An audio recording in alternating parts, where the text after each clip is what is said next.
Nakit ng sasakyan guys. So, ito yung nasa yung nasa larong Doctor Driving. Sobrang traffic, pulang-pula yung mapa yo.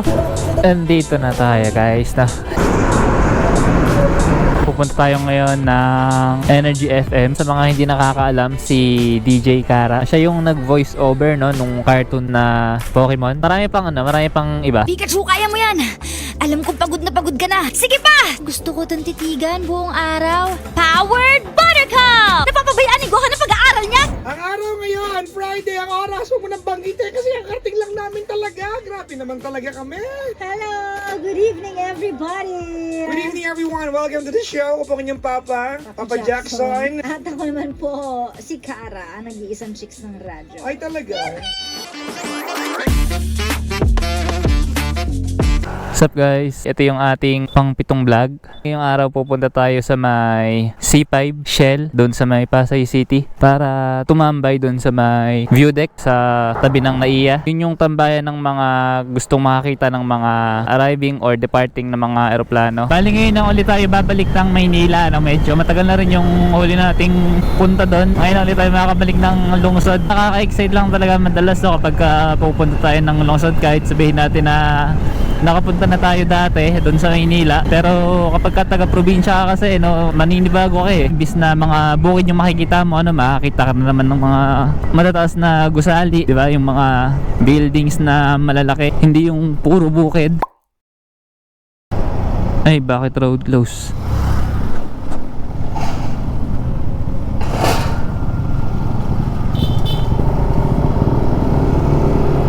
Makadaan kay single. Nga pala guys, sa mga bago pa lang dito sa ating YouTube channel, huwag nyo kalimutang mag-subscribe at palike na rin yung video natin at yung iba pang video na mapapanood nyo dito sa ating YouTube channel. Mondi share to. Ay, si kuya. Dito na tayo sa highway, pupunta na tayo ng Gapan ngayon. Subukan nating habulin yung 5 PM or kahit 5:30 to 20 pa lang, para makita natin ng maganda yung mga eroplano ng maliwanag.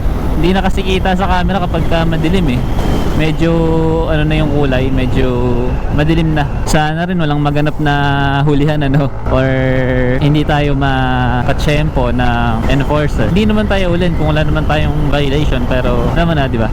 Sa Maynila medyo stricto dyan talagang yung mga batas trapiko nasusunod talaga sa lahat ng pagkakataon, lalo pagka active yung mga enforcer or mga MMDA dyan sa Kamaynilaan. Hindi natin kabisado yung mga dadaanan natin, Pasay kasi yun kaya mamaya mag-google map na lang tayo. Makulimlim lang, huwag sanang umulan. Hindi ko alam kung mababasa yung natin mic, baka hindi tayo marinig sa may camera or magka-problema tayo sa audio pagka nabasa yung camera, kasi pwede namang mabasa yan pero pagka sa mic hindi ko sure pagka bumabagyo dito sa Nueva Ecija tapos sumesentro dito sa part natin, tumataas ng sobra yung ilog Hindi ko lang sure kung umaabot dito sa pinaka itaas ng tulay. Ayun lang, traffic pa. Yun yung plaka niya guys dating pogi. Pakita ko lang din sa inyo guys na ito yung dating Unitap na branch dito sa Gapan, kaso nilipat na ng Baliwag yung mga stock, tapos nagsara na nung last year. Sayang lang na marami kasing di ba, mga murang bilihin.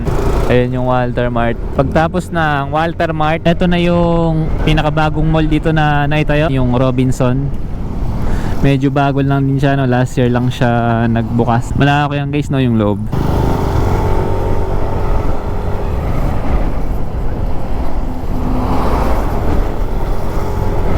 Laki ng City Hall nila Hindi ko lang kung dito lang to sa Nueva Ecija meron Ito yung lugar na may dalawang arko na magkasunod. Ito naman yung arko ng Nueva Ecija. Ayan magkatabi lang sila halos Ayan. Ito na tayo sa may San Miguel, Bulacan na tayo. Hindi ganun kabilis yung usad natin dito sa part na to. Kahit San Miguel ka na marami pa ring bukid sa paligid na parang Nueva Ecija pa rin yung kapaligiran niya. Sure si tatay.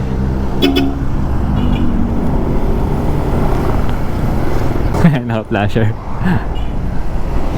Hindi alam yung tinuturo ko, akala niya may nakasabit sa may paanan niya. Yung pick up point pala dito yung Cisco na bus line. Nag-aano na sila dito, parang may mini terminal. Ang galing. nakalabas na tayo ng San Miguel. Dito na tayo sa may San Ildefonso. Anong oras pa kaya tayo? Hindi ko alam yung ETA natin bago makarating dun eh. Naglagay sila nung net, kaso hindi naman natakpan lahat. Pag nabagsakan ka niya, no, sakit sa ulo niyan. Parang ano ba naman siya? Parang bato na ano, putik ba yan o bato? Dito yung bypass ng Plaridel. Ito yung karaniwang dinadaanan ng mga nagra-rides papunta ng north na nanggagaling ng Kamaynilaan. So ito yung shortcut, no guys. Malawak yung bypass na to. Ganda ng mga bahay, oh. Parang may pattern yung kulay nila. Colorful. Maganda rin yung daanan kasi tingnan nyo, may mga solar na ilaw. Ayan, no? Kaya pagka gabi, paliwanag yung daanan dito, guys.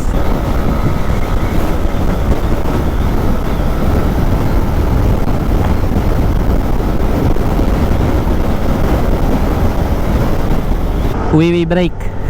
DCR dito sa ano eh, Petron. Ay.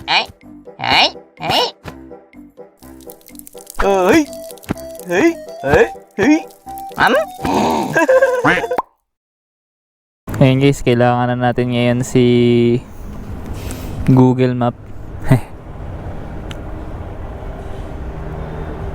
Ayun, ang layo pa natin. 2 hours pa tayo. 65 kilometers pa tayo. Ito guys, yung ano, yung LTO nila, oh. LTO ng Plaridel or San Rafael ba? Kung mapapansin nyo guys, dito sa may bypass, no, ang dami ditong mga dumadang ano, naglalakihang mga truck. Lalo yung mga naghahakot ng mga buhangin o bato, yung mga dump truck. May mga insidente na rin dati, no, dito sa may bypass na to na naaaksidente. Land Cruiser ang kadalasang sasakyan ng politiko. Mahal yan guys, eh, no? Lalaro ata ng 4 or 5M.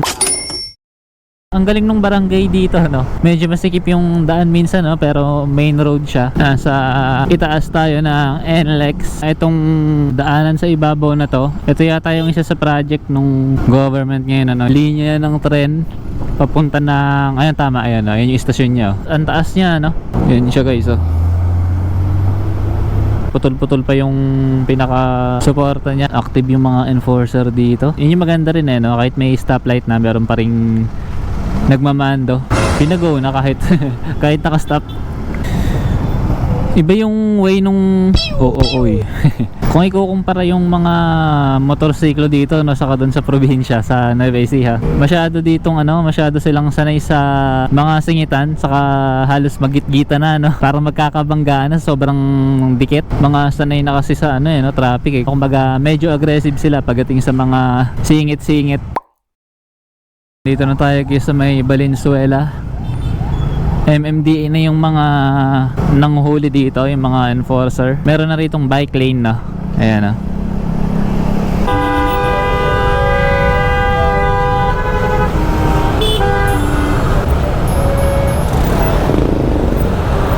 ang cute ng sasakyan guys, oh. Ito yung nasa ano, yung nasa larong Doctor Driving.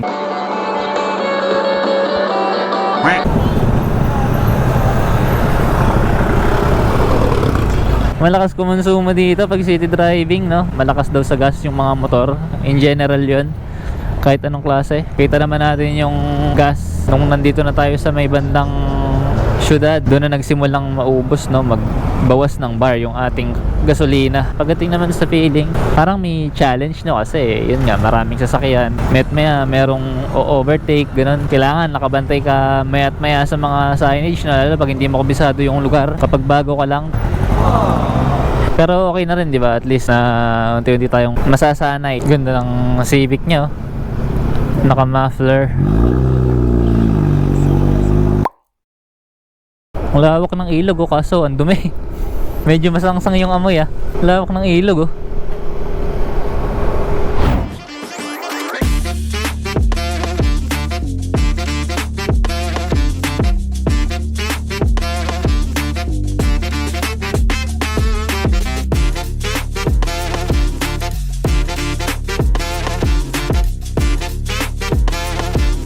Ito yung ano guys, yung pier, yung mga trailer truck Diyan dinadala yung mga shipment, then isasakay ng barko papunta sa alam niyo na, iba't ibang destination. Tulad yan, no? To go, yan. Yan yung mga shipment ng to go. Ayan guys yung mga barko, oh. Iyan, no? Ang galing nung ano nila dito, yung tricycle. Ang taas, oh. Para siyang kolong-kolong na style na tinaasan yung bakal. Dito na tayo guys sa may Luneta. Ayan yung flag. Tapos ayan yung Rebulto, pinaka statue ni Rizal. At ayun yung photo bomber na building. Sa right side, ito yung Quirino Grandstand. Yan. Diyan naganap dati yung hold-upan, no, nung hinold up na bus. August 23, 2010 nang maganap ang Quirino Grandstand hostage crisis. 8 Chinese tourists ang patay, pati ang hostage taker na si Mendoza. Pulang-pula yung mapa, yo. Sa part na to, sobra traffic.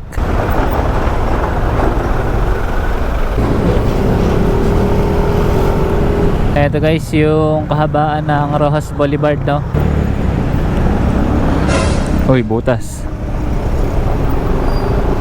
Uso rito guys yung ano, yung mga nagja-jogging tuwing umaga saka ayan, kahit hapon. Tulad niya, no? Dahil mga nagpi-physical activity, no? Mga nagbabike, mga nagja-jogging, or mga nagde-date. Mga mag-couple. Ito guys yung PICC. Dito ginaganap yung mga mahalagang event. Minsan concert din. Tapos yung mga government activity, no? Halimbawa merong mga opisyales galing sa ibang bansa, ano, dyan karaniwang ginagawa yung mga meeting, ganun, or pag-uusap nila.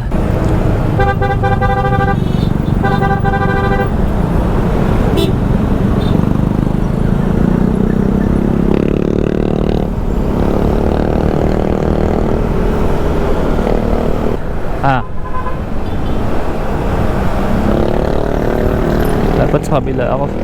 Eh, tama ba? Tama lang pala. Sa taas nga dapat tayo. Mali ako nang napasukan. Ginabi na nga tayo sa daanan. At ayun, nasa tamang way na tayo sa wakas. Kaya ako nagtagal. Sa kabila ako pumasok kanina. Hindi ko alam na dito pala dapat sa may flyover, no? Papunta dun sa may NAIA. Pero dun ako sa kabila kanina pumasok. Kaya ang nangyari, mula dyan sa may ilalim ng flyover na yan, nag-U-turn tayo dun sa dulo, sa may bandang Luneta. Halos 6 kilometers yata or 5 kilometers yung inikot natin para lang makabalik. Wala ibang U-turn slot eh. Hindi ko kabisado eh.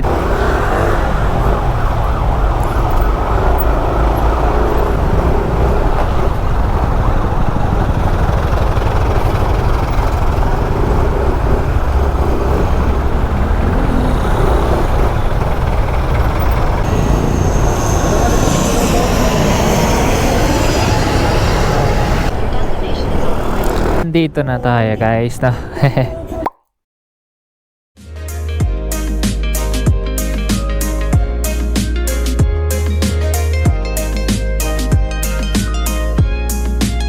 Ito guys yung observation deck sa second floor na hati ito sa dalawang section, isang outer at inner.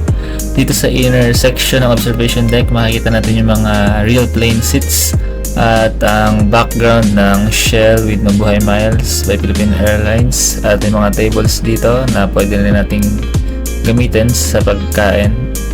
At meron din dito ang isang malaking model ng Philippine Airlines, hindi ko sure kung Airbus or Boeing. Then sa dulo ng hagdanan paakit ng second floor, meron ditong bintana na ginawang design. At ito naman yung outer section ng observation deck na mas open, no, para mas makita natin ng maganda yung mga eroplano na si kuya. Mga eroplano na lumilipad at lumalapag dito sa runway ng NAIA, runway 6 and runway 24.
Bali yun guys, no? Nakita nyo naman yung itsura ng tambayan dito, no? Mas maganda to sana kung nakarating tayo ng maaga-aga para maliwanag. Marami ditong tumatambay, tulad nyo na yung mga motor na yan, mga riders yan, yung mga nakapark dyan. Siguro mga kakatapos lang mag-ride, dyan sila dumiretso. Tapos eto yun, no? Ano kasi yan para siyang convenience store, no? Pwede kang bumili ng pagkain, tapos doon ka sa taas tatambay, or pwede rin dyan sa baba. Andyan yung view deck sa second floor, kita mo yung hingin ng big bike. Pakita yung buong airport halos. Ngayon pupunta tayo sa may San Juan. Pupunta tayo ngayon ng Energy FM. Papanoorin natin ng live kung paano mag live yung DJ, no, sa kanilang studio. Makikita natin yung behind the scenes nila habang naka-ere.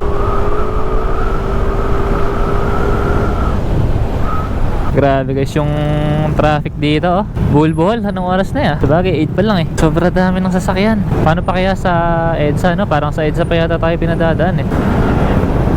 Ang PNR, oo, Philippine National Railways.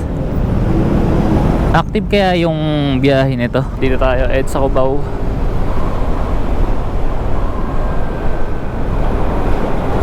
Dito na tayo sa may kahabaan ng EDSA guys, no? Dito na tayo sa harapan ng building. Tanong natin saan pwede mag-park. Tanong tayo. Ito yung entrance na tanong natin. Sir, pwede magtanong? Saan po pwede mag-park, sir? Pwede pong mag-visit sa booth ng Energy FM? Oo, pwede. Saan po pwede mag-park ng motor? Matagal ka ba? Ano pa? Sa gitna po ng poste? Okay po. Thank you po. Ayun guys. Park tayo dito sa poste. Ayun guys, ito yung building na. Ito yung papunta sa studio nila. Sabi, third floor daw. Bali, elevator tayo. Ayan sila. Yun. Tapos sino pala nga natin nandito guys? Si DJ Chico. Ito guys yung booth ng Energy FM. Bali, minute po yung audio dito sa part na to dahil iniwasan nating makapiright. Meron kasi music na nag-play. Ang ganda ni DJ Kara! Hindi kilala naman ni Paps eh. Ay, Paps. Apa? Nakapangbahay lang. Kaya ka eh. Naka-short lang. Sige na lang. Siya pa Jack naka-motor daw. Saan galing? Nabay siya pa. Oh, dyan. Anong trip mo sa buhay? Kinikilig siya. Talaga, ano yung siya kagaling? Oo po. Anong motor mo dala? NMAX po. Komportable. Oo. Kaya may pa-uwi doon? Oo, pagkayari po dito. Pag umaga ka na, delikado. May Diba? hinahabol pong oras eh. Hindi ba hahabol ang oras? Tumali ka naman sa kwentuhan, hindi kami kanila. Kaya hindi ka naman eh. Baka ka masahin.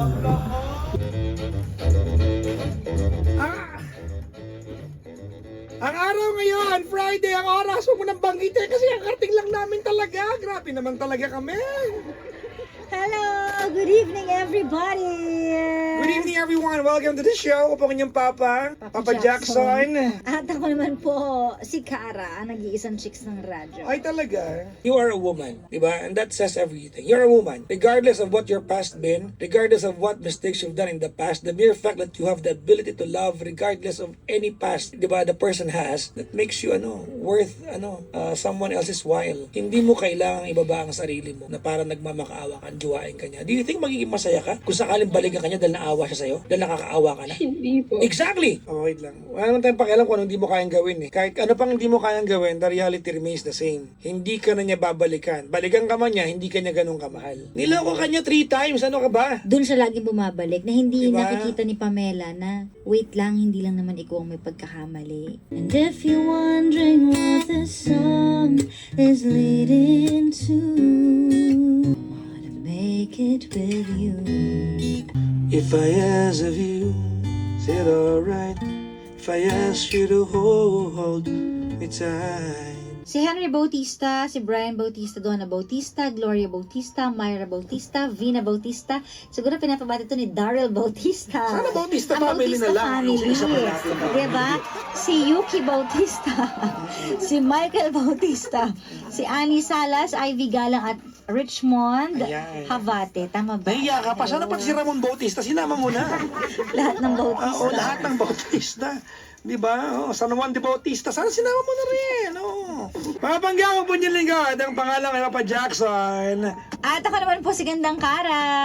Maraming salamat. We'll see you again next week. Ayan, no? Ang programa ko po every night. Ganito po oras si Gandang Kara po. Anong programa mo, Gandang Kara? 12 noon ng tanghali hanggang 3 p.m. Aww. Mga panggain Metro Manila. Kayo po ang number 106.7 in the Philippines. Ang pangalan po namin ay Energy FM. Pangga! Huwag mo sabihin radyo, sabihin mo. I-play ko po yung awitin ng Project Romeo, ang kanilang awiting high. Ayan. Bye-bye everyone. Happy weekend!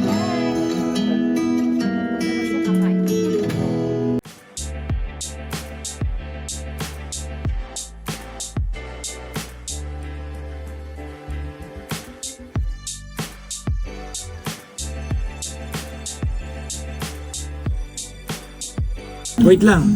Malambingan ka. Sorry po.